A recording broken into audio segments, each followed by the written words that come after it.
금요일에 한국장이 빠지니까 아우가 가면 나도 간다고 형인 나스닥, S&P 500 여기서도 같이 동반 폭락을 했죠. 미국 반도체 개별주들도 마이너스 6에서 심한 분들은 마이너스 17%, 마이크론은 마이너스 13%가량 빠졌어요. 브로드컴 실적 실망 때문에 그렇다. 엔비디아가 메모리를 덜 쓴다. AI 투심이 꺾였다. 다 맞는 말이죠. 다만 진짜 질문은 왜 하필 지금인가? 브로드컴 실적 발표가 악재라고 하는데 AI 매출은 전년 대비 143% 성장했어요. 그리고 고용 지표가 좋은데 왜 주가가 떨어지지? 이 질문에 제대로 답하려면 지금 시장의 구조 자체를 봐야겠죠. 그리고 그렇다면 지금이 물을 타도 되는지, 진정한 눌림목인지, 나도 이번엔 용감하게 탑승해서 한술 떠도 되는 것인지 질문을 먼저 드려보자면 풍선은 언제 터지나? 바늘이 강해서 터지는 걸까? 아니죠. 풍선 안에 바람이 너무 많이 들어가 있기 때문이에요. 바늘은 마지막 계기일 뿐입니다. 미국 증시도 딱 그러한 상태였죠. 올해 들어 미국 증시가 거의 쉬지 않고 달려왔죠. 특히 최근 9주 동안은 AI 관련주들이 시장을 끌고 올라갔어요. 지난번 영상에서도 다뤘지만 신기하게도 역시나 역사가 말해주듯이 오히려 전쟁 직후에 시장이 주가가 올라간 경우가 많았죠. 근본 미장도 그 드라마 속에 있었던 거예요. 엔비디아, 브로드컴, AMD, 마이크론 그리고 이들과 연결된 수많은 종목들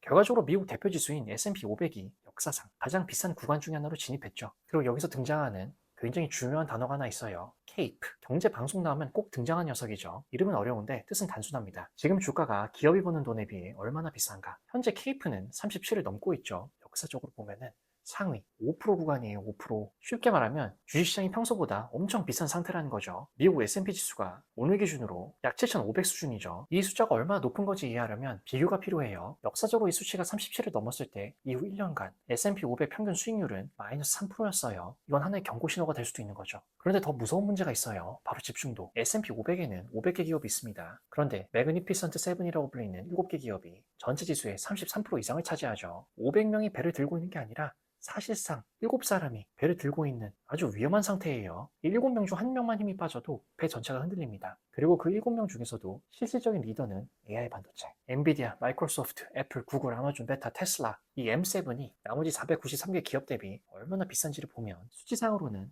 닷컴 버블 정점과 비슷한 수준이라는 거죠. 그리고 여기서 중요한 두 번째 현상. 주식은 실적보다 기대가 중요하죠. 그리고 최근 시장을 올린 건 실은 기대는 아니었어요. 이게 무슨 말이냐? 옵션이었는데 그렇죠, 옵션. 금일 미국장 폭락을 이해하려면 감마 스퀴즈를 알아야 돼요. 이름이 굉장히 희한한 마블에 나오는 빌런 같지만 사실 원래는 굉장히 쉽죠. 자, 엔비디아가 오를 것 같다고 가정해 보면은 그런데 내가 주식을 사기에는 돈이 부족해요. 그래서 콜옵션을 삽니다. 콜옵션은 쉽게 말하면 미래에 이 가격으로 살 수 있는 예약권이죠. 예약금 조금 걸어놓고 큰 수익을 노리는 구조예요. 문제는 우리에게 그 옵션을 팔아준 사람이 있는 거예요. 바로 월가의 대형 증권사들. 절대로 바보가 아니죠. 손실 절대로 안 봐요. 옵션을 팔았으니 위험을 막아야 됩니다. 그래서 실제 엔비디아 주식을 사죠. 이걸 해지라고 합니다. 여기서 연쇄 반응이 일어나요. 사람들이 콜옵션을 산다. 증권사가 실제 주식을 산다. 주가가 오른다. 사람들이 더 흥분한다. 콜옵션을 더 산다. 증권사가 또 산다. 주가가 또 오른다. 마치 눈덩이가 언덕을 굴러가는 것과 똑같죠. 이 현상을 감마 스퀴즈라고 합니다. 자, 코스피에서도 비슷한 현상을 봤죠. 개인분들이 3전 닉스 2배 레버리지 ETF 계속 사대니까 금융투자가 여기에 반응하게 되죠. 그래서 실제로 올해 5월에 2.6조 달러를 기록해요. 원화로 3,500조 원. 대한민국 GDP는 명함도 못 내밀죠. 이 엄청난 돈이 AI 종목으로 몰렸어요. 결국 최근 9주 동안 시장을 끌어올린 연료는 실적만이 아니었어요. 기대만도 아니었죠. 옵션 시장의 기계적인 매수까지 더해진 일종의 로켓 연료였죠. 그리고 이제 브로드컴이 등장하죠. 엔비디아가 메모리를 덜 구입할 거라는 재미있는 소문도 등장해요. 그래서 바늘이 등장합니다. 브로드컴 실적 발표. 시장이 기대했죠. 엄청난 기대. 두구두구두구두구. 사실상 완벽을 기대했죠. 근데 결과는 어땠을까? AI 매출 143% 성장. 엄청났어요. 보통 기업이 143% 성장한다. CEO분의 동상을 세워줘야 되죠. 그런데 시장은 실망했다.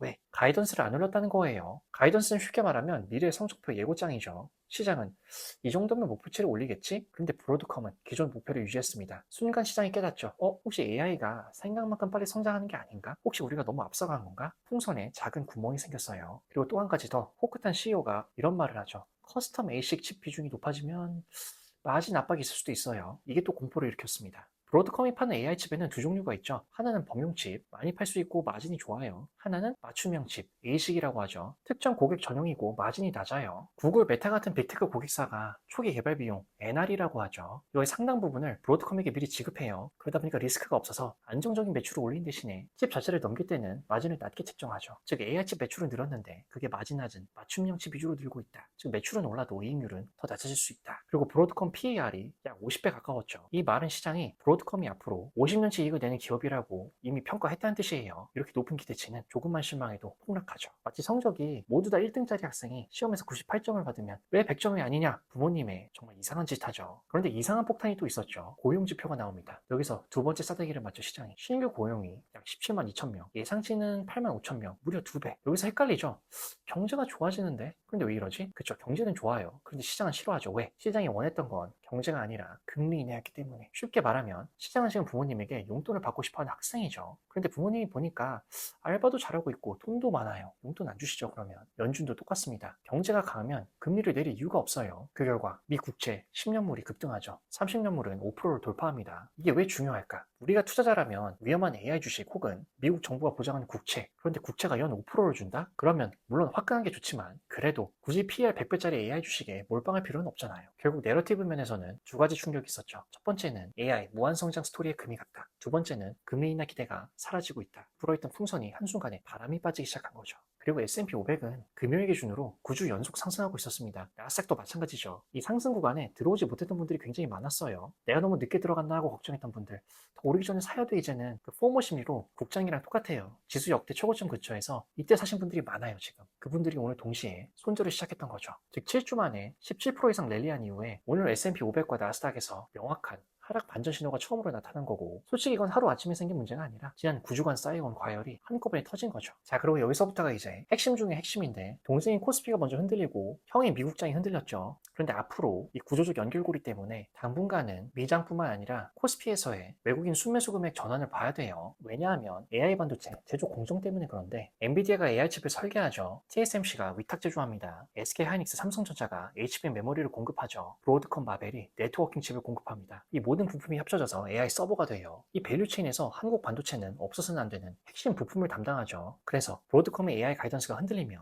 직전 영상에서도 다뤘지만 엔비디아가 3전 닉스 메모리를 덜 사용하게 되면 그럼 AI 서버 수요가 예상보다 적을 수 있다. HBM도 덜 팔릴 수 있다. 3전 닉스 실적도 앞으로 우려가 된다. 연쇄 반응이 일어나는 거죠. 도미노처럼. 그렇다면 여기로 또 연결이 되죠. 외국인 기관 투자자의 포트폴리오 리밸런싱이 일어나요. 미국의 대형 헤지펀드나 글로벌 ETF를 운영하는 기관들은 한국, 미국, 대만, 일본 이 주식을 한 포트폴리오 안에서 함께 운영합니다. 미국에서 반도체주를 팔면 같은 이유로 한국 반도체주도 정리하죠. AI 반도체 기대치 조정 결정은 지역을 가리지 않고 살 때와 마찬가지로 팔 때도 동일하게 집행이 돼요. 최근 한 달 동안 외국인이 계속해서 단 이틀간은 제외하고 코스피에서 무차별적으로 매도 폭탄을 던졌죠. 특히 6월 5일 금요일 같은 경우는 주식, 선물, 주식 선물, 장중 이야기예요. 세 군데에서 동시 융단 폭격을 때렸어요. 바로 글로벌 포트폴리오 리밸런싱의 결과인 거죠. 그리고 미국 고용지표가 강하게 나오면 연준의 금리 인하 기대가 소멸이 되고 미국 금리가 높게 유지되죠. 달러가 강세가 됩니다. 원화가 약세로 들어가죠. 원달러 환율이 계속 상승하고 있어요. 미친듯이. 외국인 입장에서 한국 주식을 팔면 달러로 환산 시에 추가 손실이 발생하죠. 더 빨리, 더 많이 팔아야 한다는 압박이 있는 겁니다. 이게 오늘 원달러 환율이 약 1,550원까지 튄 이유이고 코스피 외국인 매도가 가속된 이유죠. 그리고 아주 흥미로운 게 검은 금요일 코스피에서 KB금융, 신한지주, 그동안 오르지 못했던 배당률이 높고 안정적이고 저평가된 금융지주들이 올라갔죠. 미국 S&P 500에서도 헬스케어, 금융섹터, 소비재, 부동산 정확하게 같은 패턴으로 올라갔어요. 로테이션이 일어나고 있고 한국과 미국에서 지금 동시에 일어나고 있는 거죠. 자, 그렇다면 이 하락이 계속해서 강하게 이어질 것이냐, 닷컴 버블의 서막이냐? 그렇진 않죠. 결정적으로 다른 점이, 닷컴 때는 미래에 돈 벌 것이라는 기대만 있었죠. 지금 엔비디아는 실제로 AI칩을 팔아서 엄청난 매출을 올리고 있습니다. SK하이닉스는, 삼성전자는 HBM을 팔아서 대한민국 경제를 지탱하고 있죠. 브로드컴 AI 매출이 전년비 143% 성장했어요. 이건 실제 숫자인 거예요. 그리고 AI 인프라 지출은 계속되죠. M7이 데이터 센터에 투자하는 돈은 26년에 5천억 달러에 가까워요. 이 돈이 한 번에 멈추진 않습니다. 이미 계약된 투자들이 많은 거죠. 그리고 닷컴 버블 때는 연준이 금리를 공격적으로 올렸어요. 지금 연준은 인플레 압박이 없는 한 현 수준 유지, 그리고 올리더라도 닷컴 버블 때와는 다르죠. 즉 닷컴 버블의 초기 경고 신호는 있지만 아직 같은 수준의 붕괴 조건은 아니에요. 단 이게 영원히 같은 조건은 아니죠. AI 수요가 실제로 기대에 미치지 못한다는 증거가 쌓이기 시작한다. 그때부터는 위험도가 급격히 올라갑니다. 그렇기 때문에 단기적으로는 추가 하락 가능성이 훨씬 더 높지만 장기 추세는 훼손되지 않은 거고, 이미 반도체주를 들고 있는 분이라면 공황 매도를 할 필요가 전혀 없는 거예요. 지금 팔면 최악의 타이밍 가능성이 높은 거죠. 혹시라도 팔 마음이 있다면 무조건 다시 위로 튀어오르는 오른쪽 어깨에서 비중을 줄이던가, 아니면 조금 더 완전한 눌림목이 왔을 때 추가로 물을 타는 것도